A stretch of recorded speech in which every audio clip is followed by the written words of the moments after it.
Folheto 4. Epílogo. Há 2 dias me perguntaram quão conservador deveria ser o novo Papa.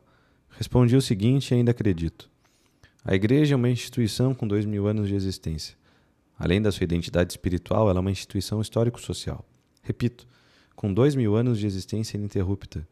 É normal, portanto, que surjam visões distintas dentro da Igreja. Umas mais progressistas, outras mais conservadoras. O Papa e a Cúria têm a difícil tarefa de articular todas essas tensões sem perder a unidade. Portanto, o Papa não será nem progressista nem conservador. Ele será pai. Com a dura tarefa de manter todos os filhos dentro de casa, em unidade, com amor vivo e fiéis ao Cristo e à Virgem. Sobre pastores e tensões. Nenhum dos 12 apóstolos era igual. Pedro não pensava como João, Tomé não sentia como Mateus. Ainda assim, com todos os seus temperamentos, dúvidas e impulsos, foram reunidos por um só Cristo e enviados juntos ao mundo. Essa é a tensão fundacional da Igreja. Católica porque diversa, una porque fiel. Ser Papa hoje, como sempre foi, é segurar as pontas visíveis dessa tensão sem permitir que se rompam. É não ceder à tentação de agradar facções. É não ser bandeira, mas manto. Não representar um grupo, mas ser pai de todos. Vocês viram o filme recém-premiado Conclave? Aquilo é uma obra-prima desde o ponto de vista humano. Ok, é uma obra-prima até os 10 minutos finais, quando vira um pastelão digno de A Praça é Nossa. Tensões, facções, uns mais progressistas, representados por Bellini, caso não me falte a memória, outros tradicionalistas conservadores, representados por um maravilhoso Tedesco, referência ao cardeal espanhol Federico Tedeschi, fundador da Ação Católica e nomeado cardeal in pectore por conta da iminente Guerra Civil Espanhola? É possível, mas não sei se vocês assistiram ao filme e conhecem a história nesse nível. Bem, nenhum nem outro acabaria por ser eleito. Lawrence, o decano responsável pelo andamento do conclave, ponderado, fiel ao antigo Papa, talvez até tivesse fé na Igreja e em Cristo, começa a se configurar como o nome ideal. Ele manteria as tensões, não vestiria a camisa de nenhum partido, seria vejam só, católico. Apareceram ainda mais 2, um africano, Tadei M, com um escândalo sexual nas costas, coisa da juventude, mas a cura é implacável. E Trambalei, um tradicionalista ala, escolha o político brasileiro preferido. Corruptor, comprador de votos, boquinha de urna, como se estivesse numa campanha em São João de Meriti. Pronto. O Espírito Santo soprou os destinos daquele conclave ficcional através de uns terroristas que lançam uma bomba em Roma, quebram uma janela da Capela Sistina, aquela construída por meu tio Sisto IV. Essa história é verdade, eu tenho 2 tios papas. E ocorre uma catarse juvenil entre os velhos cardeais. Nossa, explodiram Roma, nossa! Pronto, um cardeal tailandês desconhecido, por suposto, às vésperas do último escrutínio que elegeria o nosso Lawrence, o ponderado cardeal toma a palavra e discursa com uma fluência e emoção dignas de um campeonato de oratória promovido pela FUNENSEG, para estudantes da rede pública primária de Araxá. Não convence. Parece uma criança falando, mas pelo visto o orçamento dos roteiristas do filme havia acabado. Acontece nas melhores empresas, já aconteceu comigo, sei como é. E ficam com o texto rascunhado por algum cameraman. O filme termina e o Papa de Araxá é eleito.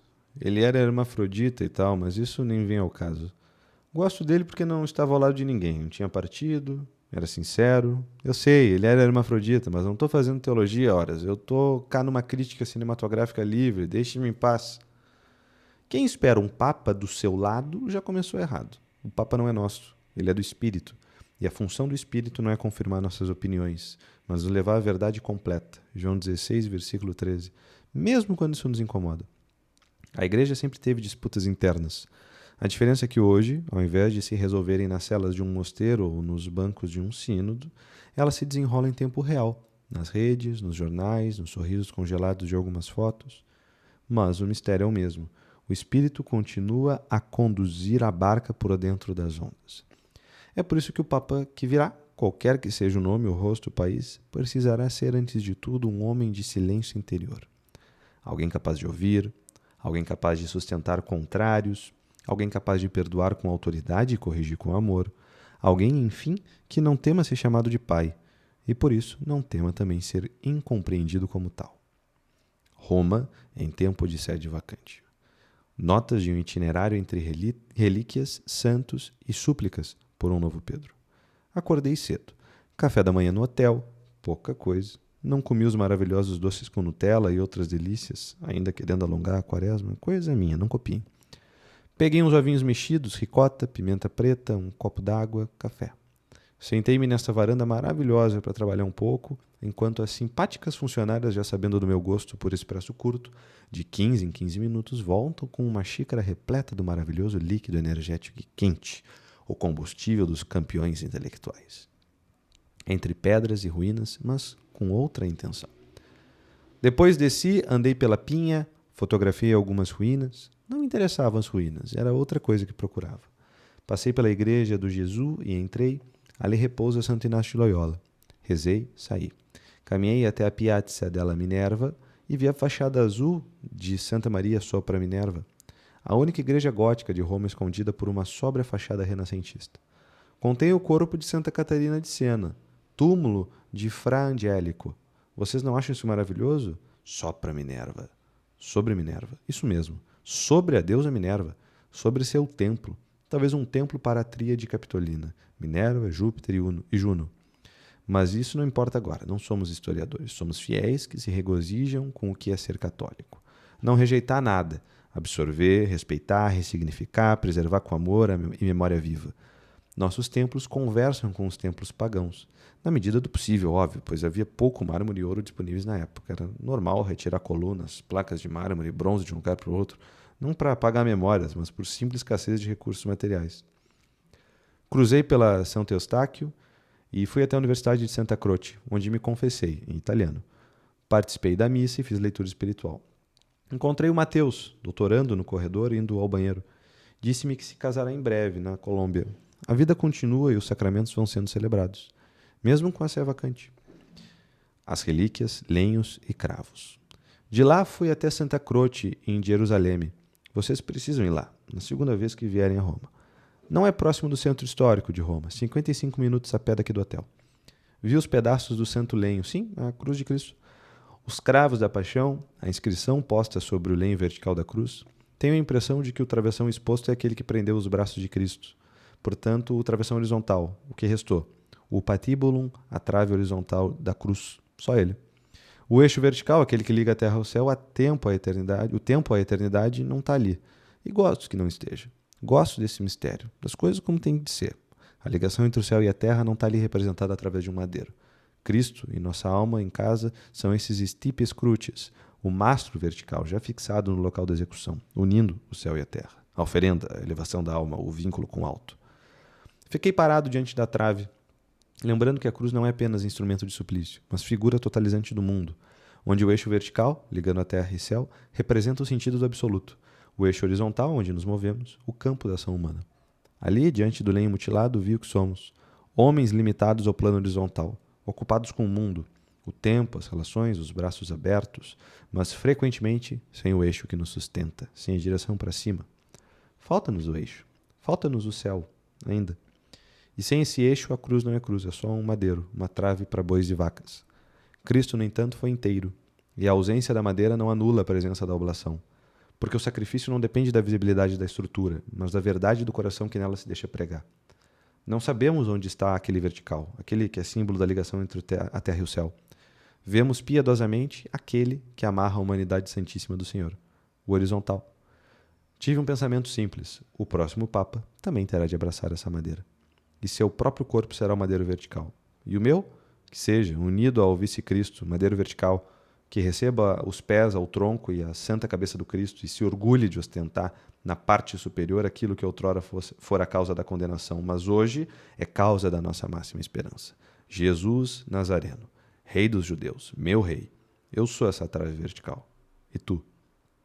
Bem saindo dali, atravessei o Parco Carlo Felice e vi pessoas tranquilas e felizes. Casais, freiras, crianças, havia leveza, mas no meu peito um peso. A igreja está sem papa. Esperamos, e ninguém sabe quem virá. Quem será o lenho vertical que terá Cristo pregado em si? A escada santa e a oração da tarde. Cheguei à escala santa, às 15 horas, no exato momento da abertura. Pequena fila. Entrei, subi de joelhos. Lembrei de 2007, quando fiz o mesmo. Mas hoje tudo tinha um peso diferente. A sé está vacante, sim, mas não ausente. Há um movimento subterrâneo da igreja, como de uma respiração contida, e subir aquela escada de joelhos era, naquele momento, a melhor forma de participar disso. Enquanto subia, Ouvi a via sacra em espanhol de São José Maria, com fones. Do lado direito, Judas beijava Cristo. Do lado esquerdo, o Ecce Homo. Tudo ali é tensão. Tudo é escolha. A começar pela porta de entrada. Do lado de fora, formam-se duas filas, uma à direita e outra à esquerda. A primeira para os que subirão a pé, a da esquerda para os que subirão de joelhos. A subida pela escada santa não é uma encenação, é um ato real. Cada degrau é penitência. Não pela dor nos joelhos e coluna, mas pela dor de amor, por imaginar que Cristo passou por ali totalmente ensanguentado. Podemos ver o sangue dele marcado nos degraus, por entre pequenas janelas. Cada pausa, um exame. Nem sempre, pois a cabeça e o coração vão longe. Ora, para nossos amores da terra, Sâmia, os filhos. Ora para os outros amores, nossos familiares e amigos. Ora para os pecados do passado, sonhos e ilusões do futuro. De tempos em tempos, contrições terríveis nos assaltam e arrependimentos brotam com violência como um rio saindo do leito. Mas sempre encontrando o mar, que é o coração chagado de Cristo, e lá dentro, para a nossa paz, está um sorriso. Uns olhos e uns braços abertos segurando um manto azul. Só pode ser a corredentora, a mão de Deus e nossa mãe. A subida da escada santa não é uma encenação, é um ato real. Cada grau é penitência, cada pausa um exame. Quando a dor deixa, sou fraco.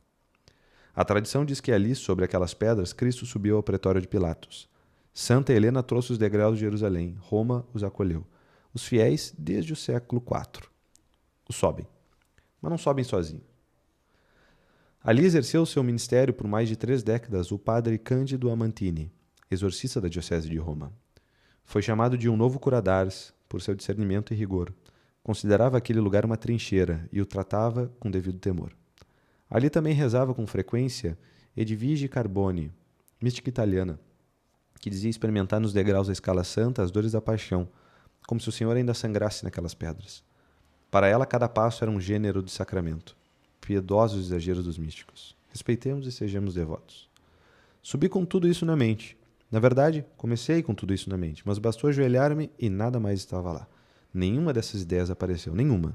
É muito íntimo contar essa parte. Quem sabe um dia eu diga o que vi e o que percebi e ouvi. No início da escada, à direita, um quadro convida os fiéis a rezarem uma oração indulgenciada, com a aprovação da penitenciária apostólica. Indulgência plenária, se rezada com as devidas disposições. Mais um daqueles milhares de pequenos tesouros escondidos por Roma, tesouros que ninguém anuncia, mas que sustentam a alma da cidade. Pensei na freira velha e mística, sim, entre aspas, de A Grande Beleza, o filme de Sorrentino, que sobe essa mesma escada, lentamente, como se levasse o século nas costas. O filme não a trata como caricatura, mas Roma a compreende. Eu não estou seguro de compreendê-la, para mim é só paródia mesmo, mas a cidade é mais cruel e mais generosa do que eu.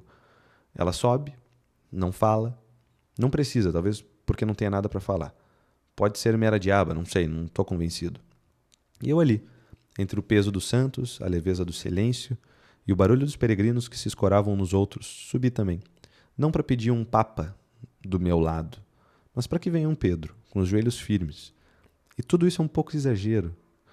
Nos últimos degraus, de verdade, pedi pela vocação dos meus filhos e da Sâmia, meu amor. Um presídio, um coliseu, um desvio. Não fui a São João de Latrão, não era o dia. Passei por um presídio chamado Santa Maria e pensei, não seria ruim estar preso aqui enquanto esperamos um novo Papa. Avancei e vi o coliseu de longe. Não quero parecer ingrato, mas não entrei. Não me interessa o espetáculo. Estava indo em direção a outro lugar. Uma santa e um Pedro de joelhos. Meu destino era a Santa Francesca Romana, basílica do século VIII. Ali está enterrada a santa mística que morreu no dia 9 de março, mesmo dia em que nasceu Sâmia. Rezei por ela, pedi pela sua santidade. Li a inscrição gravada no mármore da entrada. In queste pietre pose le ginocchia San Pietro, quando i demoni portavano Simon Mago per aria. Sobre essas pedras, São Pedro ajoelhou-se quando os demônios levavam Simão Mago pelo ar. A frase se refere ao episódio, não canônico, mas presente na tradição patrística, em que Simão, o mago, aquele mencionado em Atos dos Apóstolos 8, de 9 a 24, tenta provar publicamente sua superioridade espiritual voando pelos céus de Roma, levado por demônios.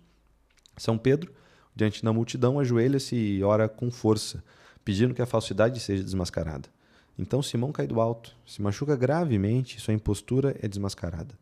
Segundo a tradição, esse episódio aconteceu exatamente ali, onde hoje se ergue a Basílica de Santa Francesca Romana. A inscrição marca o local onde Pedro teria se ajoelhado. Sei lá, gostei muito disso e lembrei ainda mais da Sâmia. Foi ali com os joelhos no chão que o espetáculo diabólico terminou. É assim que a igreja sempre venceu, não no ar. Representa os falsos carismas, os espetáculos vazios, os que buscam poder sob a aparência de santidade, mas no chão, de joelhos. Não na exibição, mas na oração. Diante de cada pretensão, de cada falsa glória, de cada nome inflado, Pedro se ajoelha. E os céus, então discernem.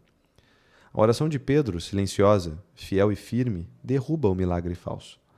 A igreja, portanto, vence de joelhos. Obrigado, Sâmio, por me ensinar. Achei qualquer coisa de delicado ter essas pedras nas quais Pedro se ajoelhou. Bem aqui, na sua igreja, na igreja daquela santa que intercede por você. Pois foi ao céu no dia em que você nasceu. Te amo, tá? A Sâmia não lê esses folhetos, mas digo que é o mesmo assim.